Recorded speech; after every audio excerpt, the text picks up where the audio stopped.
Isang mapagpalang gabi po sa inyong lahat. Narito na ang kwentong tampok natin para sa gabing ito. Ang inyong maririnig ay hango mula sa mga totoong pangyayari. Karanasan ito ng isa nating kababayan na nagpakilalang si Yoli. Ayon sa kanya, masaya silang namumuhay noon ng kanilang pamilya sa probinsya. 3 ang kanilang anak noong mga panahong iyon at magkakasunod lamang ang kanilang mga edad. Ang kanilang panganay ay 11 anyos na, si Marie. Masipag at maalalahaning bata si Marie. Naaasahan na ito ng kanyang mga magulang pagdating sa mga gawaing bahay. Mahal na mahal din ito ang kanyang mga nakababatang kapatid. Kaya nang biglaan itong magkasakit, ay dinamdam talaga nila. Ang buong akala nila noong una ay karaniwang sakit lamang ang dumapo kay Marie. Kaya kanila itong sinubukang lunasan ng mga karaniwan ding gamot, sa pag-aakalang iyon ang makapagpapagaling sa kanilang panganay na anak. Pero lumipas na ang ilang araw ay wala pa rin naging pagbabago. At napapansin pa nilang tila mas lalo pang lumalala ang karamdaman ni Marie. Base pa sa pagsasalaysay ni Yoli, nagsimula lang ang lahat matapos na mag-igib ng tubig ang kanilang anak doon sa kanilang iniigiban.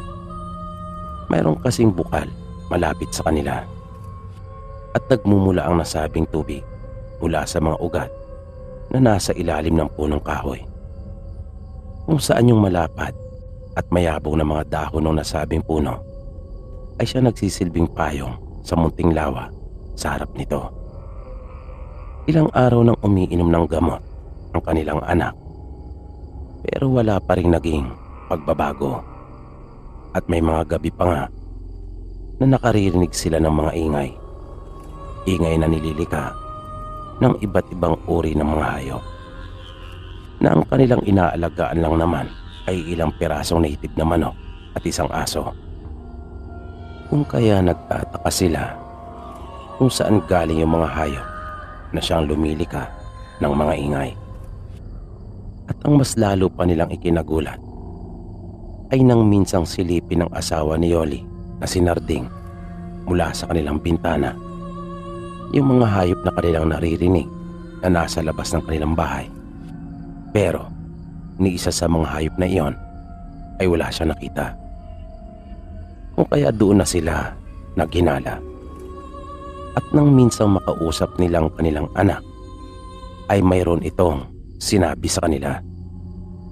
May isa umanong kakaibang lalaki na nagpupunta sa bahay nila tuwing hating gabi at tinatabihan umano siya nito sa kanyang pagtulog. At kapag nakatulog na siya ng mahimbing, pagmulat niya ay naroon na siya sa isang lugar na noon lamang niya napuntahan. Isa umano iyong malawak na lungsod na napakaliwanag at kumikinang ang halos lahat ng mga bagay. Ilang beses na raw siyang dinala doon ng lalaki at kinukumbinsi siyang doon na manirahan. Pero palagi siyang tumatanggi dahil ayaw niyang iwan ang kanyang mga magulang at kapatid. Palagi niya kasi silang naaalala at ito ang dahilan kung kaya hindi siya pumapayag sa alok nung sinasabi niyang lalaki. Pero sabi sa kanya nung lalaki, ito na umano ang bahala sa pamilya ni Marie. Ibibigay daw ng lalaki lahat ng pangangailangan ng mag-anak ni Marie. At kailanman ay hindi na sila muli pang maghihirap. Basta pumayag lang umano siya sa gusto nito na manirahan na kasama ng lalaki doon sa kanila. At pinakita pa kay Marie nung lalaki ang napakaraming mga ginto at mga mamahaling hiyas. Minsan, nang isama siyang muli doon ng lalaki, ay pinaupo si Marie sa isang napakahabang lamesa. Nakaharap niya yung mga nilalang na kauri ng lalaki at inimbitahan siyang kumain. Ang unang inihain sa kanya ay isang kakanin na itim ang kulay. At dahil hindi siya pamilyar sa nasabing pagkain na iyon, kung kaya hindi siya kumain. Kahit nga tikman man lang ay hindi niya ginawa. Naalala din niya kasi ang bili ng kanyang mga magulang na huwag basta-bastang kakain o iinom kapag nasa labas ng kanilang pamamahay. Kaya kahit anong pilit sa kanya ay talagang tumanggi si Marie at humingi na lang ng paumanhin. Inalok din siya ng iba't ibang uri ng prutas pero tumanggi siya at sinabing siya ay busog pa. Dahil sa mga nalaman ng kanyang mga magulang ay humingi na sila ng tulong sa kamag-anak nilang isang manggagamot. Malakas kasi ang kutob nila na may nagkakagusto sa kanilang anak at ito ay hindi karaniwang tao. Nang dumating ang kanilang kaanak sa bahay nila ay hindi nga sila nagkamali ng kanilang hinala. Kinukursunada nga ang kanilang panganay na anak ng isang engkanto. Pero inamin ng kanilang kamag-anak na manggagamot na hindi magiging madali ang lahat dahil hindi umano makukuha sa pakiusap at pag-aalay dahil gusto talaga ng engkanto na makuha si Marie. Kaya nang simulan na ang gamutan ay napuno ang buong bahay nila ng mga kababalagang noon pa lamang nila nasaksihan. Tulad na lamang ng pagbabago ng boses ni Marie. Nang sumanib na sa kanya yung engkanto, biglang lumaki ang kanyang tinig at naging garalgal. Nagkaroon din ng mabilis na pagbabago sa kanyang aura. Naging mabalasik ang kanyang mukha. Ang dating maamo mukha ng dalagita ay napalitan ng isang galit na galit at mabangis na aura. Nanlilisik ang kanyang mga mata at napansin nilang kumapal din pati ang kilay nito. Na makalipas pa ang ilang oras ay halos mapuno na ng buhok ang kanyang buong mukha. Nagsasalita din ito sa lengguwahe noon pa lamang nila narinig sa tanang buhay nila. At napakalakas ni Marie. Nagwawala ito. Kung kaya napilitan silang igapos ito sa kanyang hinihigaan. Awang-awa silang mag-asawa sa nakikitang kalagayan ng kanilang anak. Pero sinabi sa kanila ng kaanak na kailangan nilang gawin iyon kung gusto nilang gumaling si Marie. Kaya ipinaubaya na lang nilang lahat sa kaanak nilang manggagamot. Sa kalagitnaan ng kanilang laban ay napansin nilang natatalo na yung engkanto na gustong kumuha kay Marie. Kaya nabuhayan sila ng loob. Naririnig nila itong nasasaktan at matindi ang kanyang ginagawang mga pagsigaw. Pero nagulat na lang sila nang bigla itong lumakas muli. Bagay na ipinagtaka kahit na manggagamot. Hanggang sa malaman nito na hindi lang pala isa ang sumusuko sa katauhan ni Marie. Dahil humingi ng tulong yung engkanto sa kanyang mga kasama. Mabilis na nag-iba ang ihip ng hangin, maging yung itsura ng paligid. Ang maaliwalas na panahon ay biglang naging makulimlim at parang may paparating na isang malakas na bagyo. Nakita nilang nalagas yung mga dahon ng puno sa labas habang hinahampas ng malakas na hangin yung mga sanga. At nagimbal sila nang makita ang kanilang kaanak na manggagamot na hindi na ito makagalaw pa. Nanigas ito na para bang natalian ng lubid ang buo nitong katawan. At kahit anong pilit nito sa pagpupumiglas ay para bang wala na itong magawa. Hanggang sa narinig nilang muli yung malalakas na dagundong at ingay sa labas na para bang daan-daang baka at kalabaw ang paparating. Pati huri ng kabayo ay kanilang narinig. Pero nang tumingin sila sa labas ay wala naman silang nakita. At makaraan lang ang ilang sandali ay bumuhos na nga ang malakas na ulan. Nakita nila ang nagpabago-bagong anyo ng kanilang anak na si Marie. Katunayan na hindi lamang iisa ang engkantong sumanib dito. At sa angkin nitong lakas ay bigla nilang humulagpos yung tali at tuluyan na ito nakalaya. Pero mas ikinagulat pa nila ang sunod na nangyari.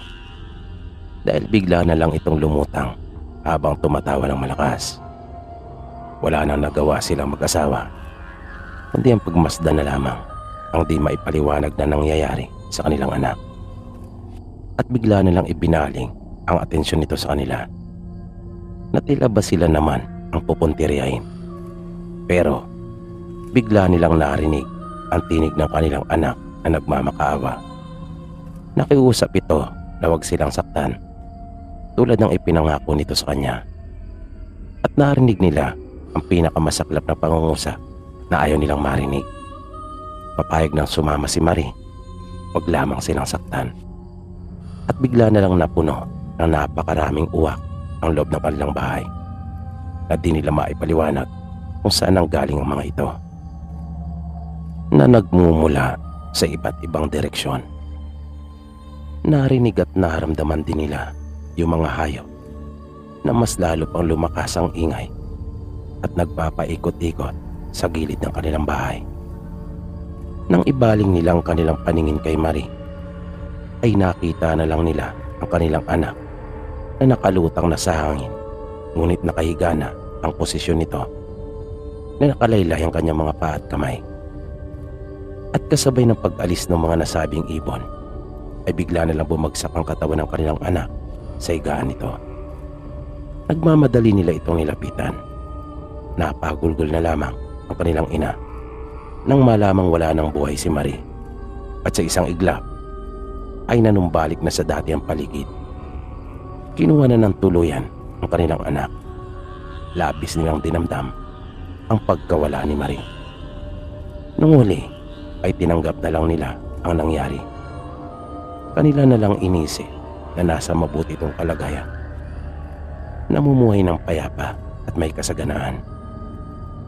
Makaraan ng 13 araw mula nang mailibing nila si Marie, habang abala nag-iigib ang kanyang mga nakababatang kapatid, ay biglang natigilan ng mga ito dahil nakita nila ang kanilang ate na naglalakad at bigla na lang naglaho doon sa may puno. Nang kanilang ikinuwento sa kanilang mga magulang ang nangyari, kahit paano ay nabawasan ang sakit na kanilang nararamdaman dahil sa pagkawala ng kanilang panganay na anak. Naging tapat naman ang engkanto sa kanyang mga naging pangako. Sunod-sunod na swerte ang dumating sa buhay ng mga naiwan ni Marie. Pero di pa rin iyon sapat pagkat hindi nila kapiling ang kanilang panganay na anak. Ngunit dahil sa kanilang pagmamahal kay Marie, ay iningatan nilang mabuti at hindi sinayang ang lahat ng biyayang dumating sa kanila. Nung huli ay nagpasya silang lisanin na yung dati nilang tinitirahan, sa pag-aalala na baka isa pa sa kanilang anak ang kurso na dahin na naman ng engkanto dahil dun sa puno na kanilang iniigiban na isa palang lagusan.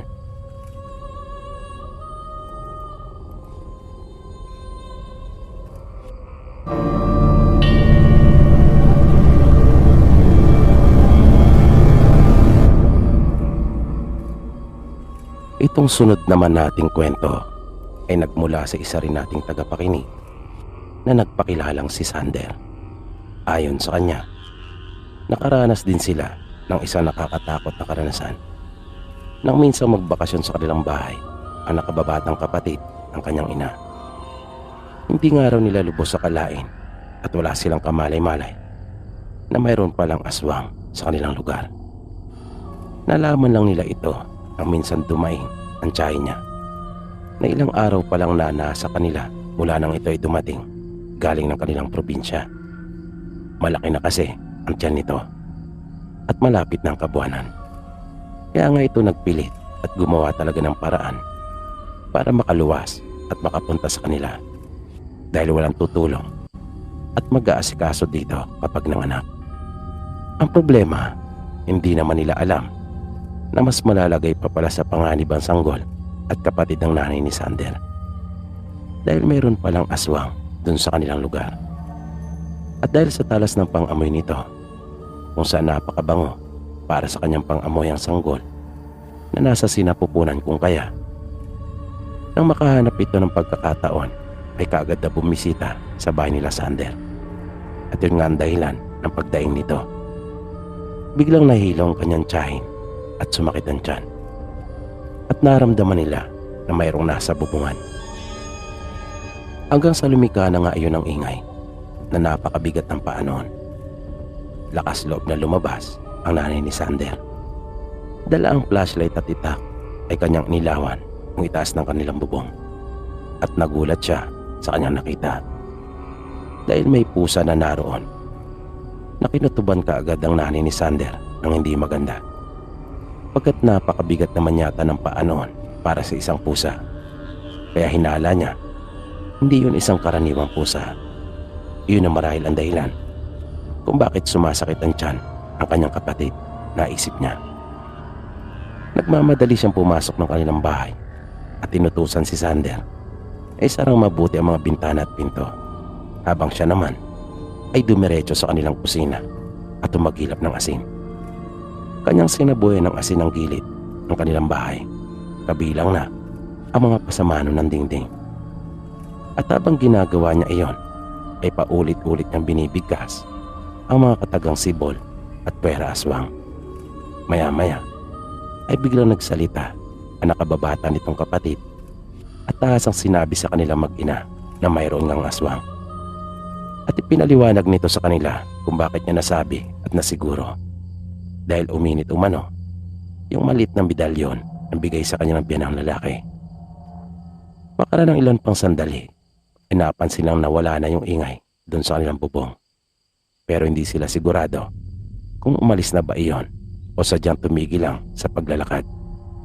At para makasigurado ay iniabot ng kanyang kapatid yung medalyon at sinabihan yung nanay ni Sander na idikit iyon doon sa bubong. At nagulat sila nang biglang may narinig silang malakas na boses na tila ba nagulat din at nasaktan. Pero hindi iyon tunog ng isang pusa. At naramdaman nilang nagmamadali yung bumaba ng kanilang bubungan. Na narinig pa nila yung tunog ng pagbagsak ng mga paa nito sa lupa. Matapos iyon ay umupa na rin yung sakit na nararamdaman ng tiyahin ni Sander. Nang sumunod na araw, habang nagsasampay ng nilaban ng nanay ni Sander at nakaupo naman sa labas ang kanyang tiyahin, ay may napansin silang isang babae. Nakamasi dito sa di kalayuan at tila ba pinagmamasdan sila. Pasimple yung tiningnan ng nanay ni Sander at nakita niya kung gaano kasama ang ginagawang pagtitig nito sa kanyang nakababatang kapatid. Biglang kumabog ang kanyang dibdib. Parang may nagsasabi sa kanya na iyon yung aswang na dumalaw na nagdaang gabi sa kanila. Kaya mabilis siyang sinabihan ng kanyang kapatid na pumasok na kaagad sa loob ng kanilang bahay. Nang nakapasok ng kanyang kapatid ay sumunod na rin siya. Ngunit mabilis siyang tinungo ang kanilang kusina at kaagad na naggayat ng luya. Matapos iyon ay lumabas siyang muli at ibinato ang mga ginayat na luya sa palibot ng kanilang bahay. Lalong-lalo na doon sa kanilang bakuran sa direksyon kung saan naroon yung babae na naroon pa rin at masama siyang pinagmamasdan. Hindi naman nagpasindak at nagpatinag ang nanay ni Sander. Paulit-ulit niyang binatuhan ng luya ang direksyon nito na nang huli nga ay sinasadya na niyang paabutin iyon doon mismo sa lugar kung saan nakatayo yung babae. Hanggang sa kusa na lang rin itong umalis at hindi na rin siguro natagalan pa yung masamang dulot ng luya sa kanya. Kinahapunan, bago pa magsimulang kumalat ang dilim, ay nagpausok ang nanay ni Sander at sinabuyan din ng asin ang kanilang bubungan. Nang mga mag-aalas 10 na ng gabi, ay bigla na lang naging maalinsangan at umalingasaw ang isang napakalansang amoy. Kaya naalerto na kagad ang nanay at tiyahin ni Sander. Malakas ang hinala nila na naandyan na naman ang kanilang bisita. Dumating na. Pero nabigla silang dalawa nang makita nilang isang pusa na nakapatong na sa kanilang bintana. Pero nagkamali ito sa kanyang naisip na gawin. Dahil tad-tad ng luya at asin ang ibabang bahagi noon. At napatalo na lang yung pusa ng kanyang maramdaman ang epekto noon. At doon na nila mas nakumpirma na aswang nga At hindi karaniwang pusa ang dumadalo sa tiyahin ni Sander. Dahil ang tunog na nilikha noon ay hindi na naman huni ang isang pusa. At makailang ulit pa itong nadulas at natumba dahil sa pagmamadali. Dahil bawat matapakan niya ay mayroong pangontra para sa kanya. At yun ang huling pagbisita na ginawa ng pusa. Marahil ay napag-alaman niyang hindi basta-basta yung pinupunteriya niya at hindi niya talaga kaya. At nakita pa nila minsan yung babae sa pamilyan nang minsang mamalengke sila magkapatid. Sa galit ng nanay ni Sander ay dinukot nito ang luyang ginaya pagkat lagi na ito nagbabaon nang malamang may aswang pala sa kanilang lugar. At walang sabi-sabi nitong iniabot iyon sa babae na nagulat talaga ito pagkat hindi niya iyon namalayan. Na dinampot talaga ng nanay ni Sander ang isang kamay ng babae at saka iniabot yung hawak niyang ginayat na luya. Kitang-kita nila ang kakaibang naging reaksyon nito. Napansin din nila ang matinding galit sa mukha ng babae bago ito tuluyang lumisan. Iyon ang huling pagkakataon na nakita nila yung babae dun sa kanilang lugar. Hinala ng nanay at tiyahin ni Sander ay lumipat na ito ng ibang lugar dahil may nakakaalam na ng kanyang lihim.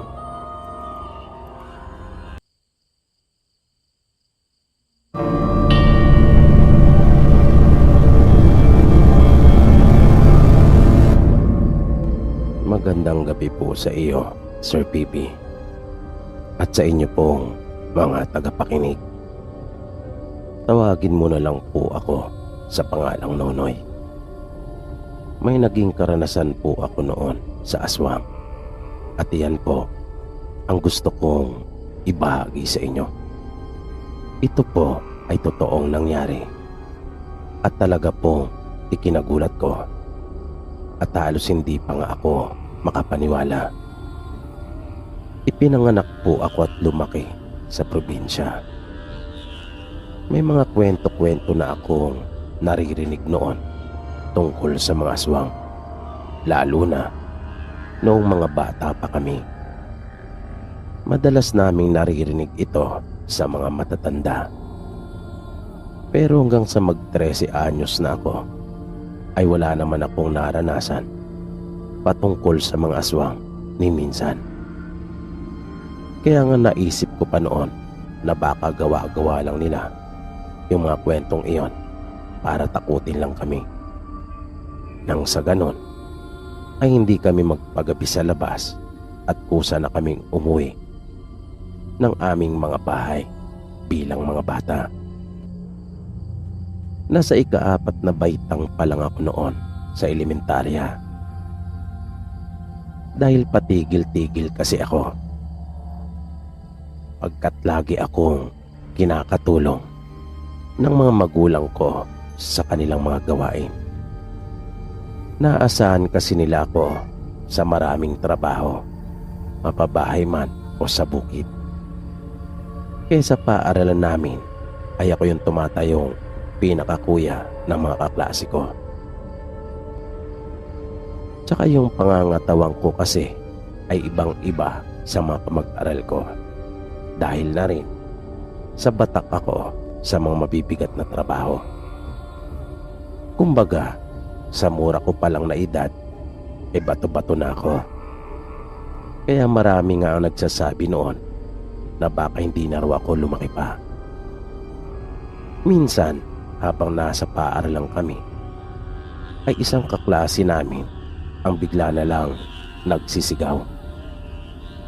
Dapit hapon na nung mga oras na yon at naghahanda na nga halos lahat kami para umuwi. Walang tigil sa kakasigaw yung kaklase namin at paulit-ulit na binabanggit yung katagang aswang na kanya raw iyong nakita nang mapasulyap siya sa may bintana. Kaya pati yung iba naming mga kamag-aral ay mga natakot na rin kahit hindi naman nila nakita yung sinasabi ng kaklase namin. Dahil bakas talaga sa mukha nito ang matinding takot. Ako naman noong mga oras na iyon ay kalmado lang. Dahil sa medyo hindi na nga ako naniniwala sa mga aswang noong mga panahong iyon. At isa pa, iba na rin ang katwiran ko tungkol sa mga bagay-bagay. Basta hindi nakita ng sarili ko mga mata, ay hindi ko talaga paniniwalaan yon. Kaya bilang kuya ng mga kaklase ko, ay pinakalma ko sila. Tinulungan ko yung guro namin na noon ay halatang natataranta na rin dahil sa mga naging reaksyon ng mga bata. Sinabihan ko sila na maupo lang muna sa kanya-kanyang upuan. Wala munang lalabas at tumahimik. Ilang beses kong inulit-ulit iyon hanggang sa marinig na nila akong lahat at tumahimik nga sila na parang mga nagsiupo sa kani-kanilang pwesto. Pero kitang-kita ko pa rin ang takot sa mga mukha nila. Kahit pa nga yung mga pinakamakukulit sa kanila ay walang imik at namumulang mga mata na para bang gusto na nilang umiyak. Hawak-hawak naman ng teacher ko yung nagsabing nakita niya yung aswang at kanya itong patuloy na kinakausap.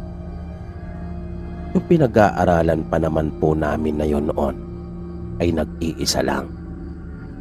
Isa lang iyong maliit na bahay na maituturing at hanggang ika-4 lang na baitang doon.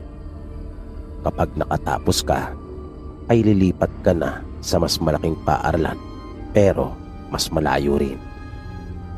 Ewan ko po kung meron sa inyong mga tagapakinig na naranasan yung sinasabi ko. Medyo bulubundukin po kasi yung sa amin at malayo talaga sa kabiasnan. Kaya po ganon. At yung kinalalagyan po nung nag-iisa naming paaralan na yon ay nakakatakot din naman talaga. Marami ang nagsasabi na may mga nakikita sila doon at mayroon ding mga nagpaparamdam. Di ko lang po matandaan ang eksaktong bilang namin ng mga nag-aaral doon, pero pinakamarami na siguro ang 25 o baka nga wala pa yata kaming 20 noon. At wala kaming mabilis na paraan noon para masabihan ang mga magulang na sunduin nila ang kanilang mga anak. Kaya kinumbinsi na lang namin sila ng aming guro na walang aswang. At pawang imahinasyon lamang iyon ng isa naming kaklase na para naman talaga sa akin ay baka isang uri lang iyon ng hayop at nabigyan lang niya ng ibang interpretasyon ng kanyang makita. Nung huli ay nakumbinsi nga rin namin sila sa tulong na rin mismo ng kaklase naming nagsasabing nakakita. Binawi niya kasi nung huli ang kanyang mga sinabi dahil sa pangungulit na rin namin sa kanya. Kaya umuwi ang marami sa amin na panatag na ang mga kalooban. Pero yung iba ay panay pa rin ang dikit sa akin at ayaw talagang humiwalay. Lalo na yung mga kaklase kong babae na yung iba pa nga ay nakiusap na ihatid ko raw sila mismo sa kanila. Total naman daw ay madadaanan yung papunta sa kanila pauwi sa amin. Dahil sa naawa naman ako kung kaya pinagbigyan ko sila. Ang problema, dahil sa ginawa kong iyon ay ako naman ang inabutan ng gabi sa daan at nag-iisa na lang ako. Mag-isa na lang akong naglalakad pa uwi sa amin at wala pa naman akong anumang pang-ilaw. Buti na nga lang rin at mayroong buwan nung mga oras na iyon. Kaya ito na nagsilbi kong tanglaw sa daan. Bago po makarating sa amin ay mayroong burol na aakyatin at pagbaba doon ay sa amin na papunta. Pero malayo-layo pa ang tatahakin pababa. Sa may bandang ituktok ng burol po na iyon, Sir Pipi, ay mayroong isang malaking puno ng tuog. Di ko po alam kung anong katumbas niyan sa Tagalog. Pero kilala po ang punong iyan doon sa amin at marami po niyan doon. Malaki po na uri ng puno. At dito madalas na nagpapahinga yung mga naglalakbay. Ginagawa nilang pahingahan yung paanan noon dahil sa malilim nga. Pero wala akong balak na magpahinga doon noong mga oras na iyon.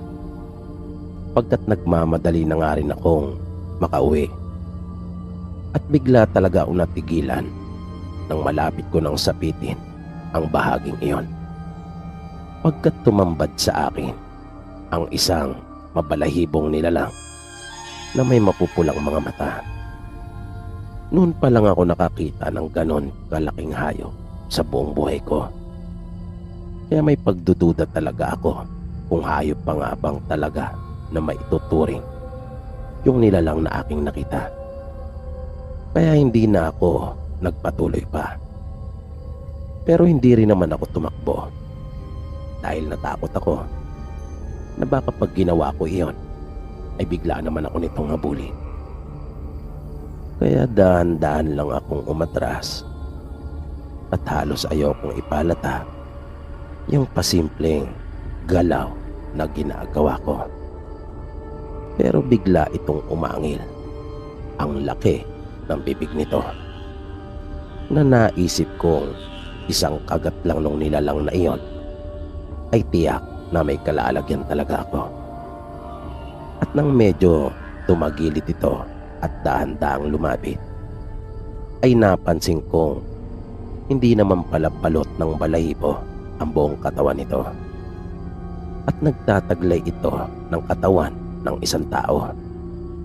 Kaya lang pala humulma ito na parang isang hayop ay dahil sa kanyang posisyon at paraan ng paglakad.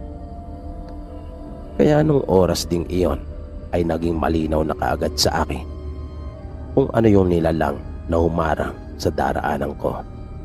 Isa iyong aswang. At katulad iyon sa kwento ng lolo ko.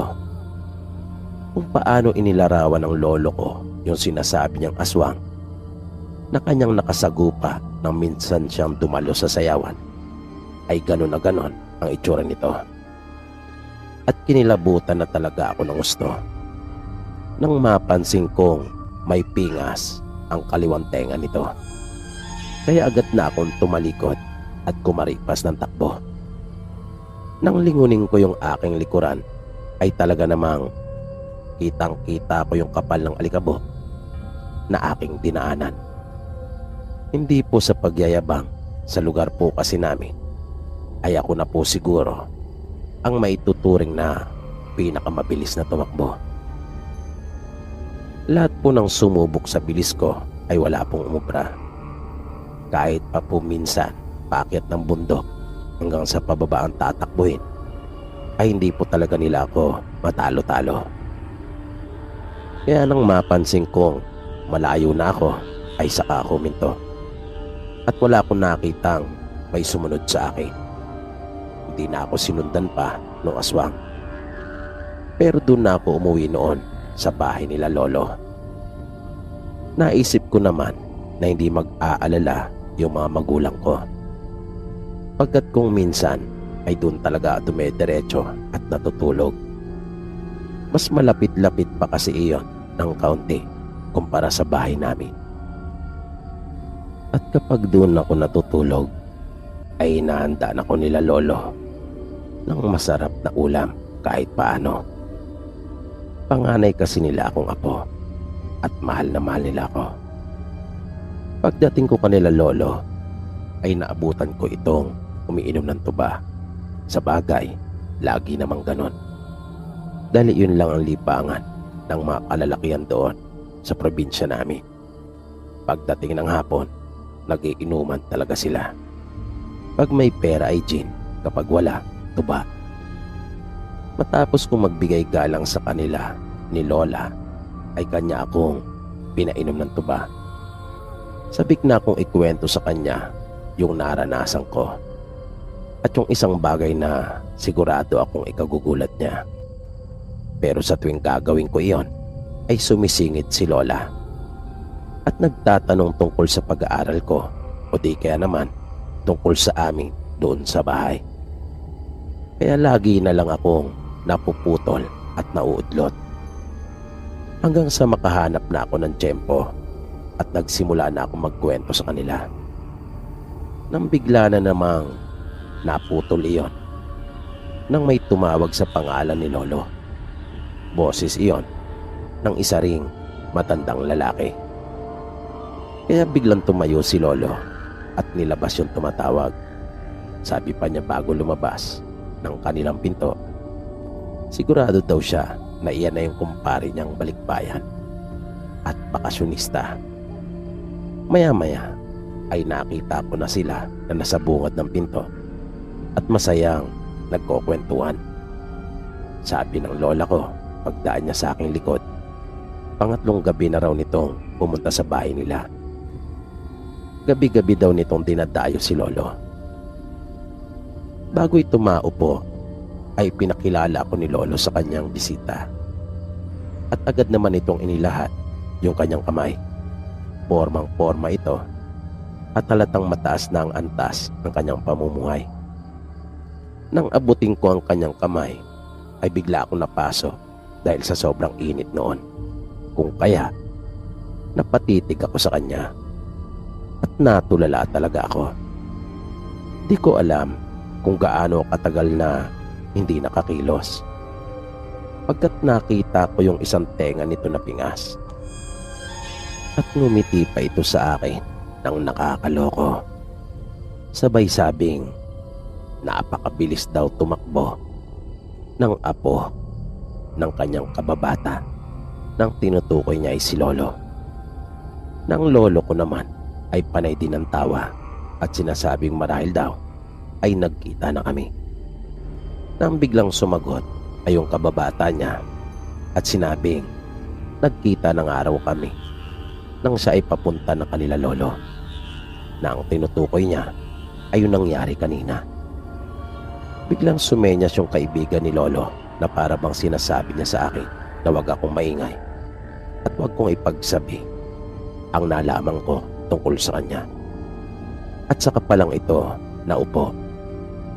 Nang makahugot na ako ng lakas ng loob ay nagtanong ako kay Lolo tungkol sa ikinukwento at ipinagmamalaki niya sa amin ng mga pinsan ko tungkol sa nakasagupa niyang aswang. Diretsa na itong sumagot at walang paligoy-ligoy na sinabing dinagdagan lang niya ang kanyang kwento para magbuka siyang bida. At biglang sumabat sa usapan ng lola ko na sinabing para maging bida hindi sa paningin namin o nino man, kundi maging bida sa paningin niya. Na nung mga panahong iyon pala ay nililigawan ni Lolo si Lola at nagkutsabahan silang magkaibigan. Nagkasundo sila na gagawa ng isang palabas para maging bida ang lolo ko. Nasabi pa nga ng lolo ko kaya raw hindi niya makakalimutan ang nag-iisa niyang pinakamatalik na kaibigan. Dahil kahit malagay pa sa bingit ng kamatayan ang buhay nito, ay kanya iyong ginawa alang-alang sa kanya para sa pag-ibig niya kay Lola. Kaya alam pala nila Lolo at Lola na aswang talaga ito. Pero isa siyang kakaibang aswang. At yung pingas pala ng tenga nito ay mula pa nang siya ay pinanganak at hindi katulad sa kwento ni Lolo na nasugatan raw niya yung aswang, na dahil doon ay panayang hingi niya ng dispensa sa kaibigan at sinabing gusto lang daw niya aliwin kaming mga apo niya. Napanilang naman ang ngiti ng kanyang kaibigan at sinasabing walang anuman iyon. Na biglang sumagi sa isip ko na may nakarating palang aswang sa ibang bansa dahil sa doon na ito naniniraan sa kanyang mga anak. Nasabi nga ni Lolo kanyang kababata at nagpakasyon lang. At napatunayan ko kung gaano nga ito kabait. Hindi lang dahil sa mga ibinigay niyang material na bagay sa akin at pera, kundi lalong higit yung mga aral na natutunan niya sa buhay na para sa akin ay masigit pa iyon kaysa sa lahat ng mga ibinigay niya sa akin noon.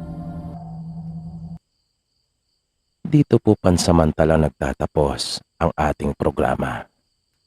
At sana po'y inyong nagustuhan ang kwentong ating itinampok sa pagkakataong ito. Sana po ay patuloy niyo pang subaybayan ang mga susunod pa nating kwento. Maraming salamat po at hanggang sa muli.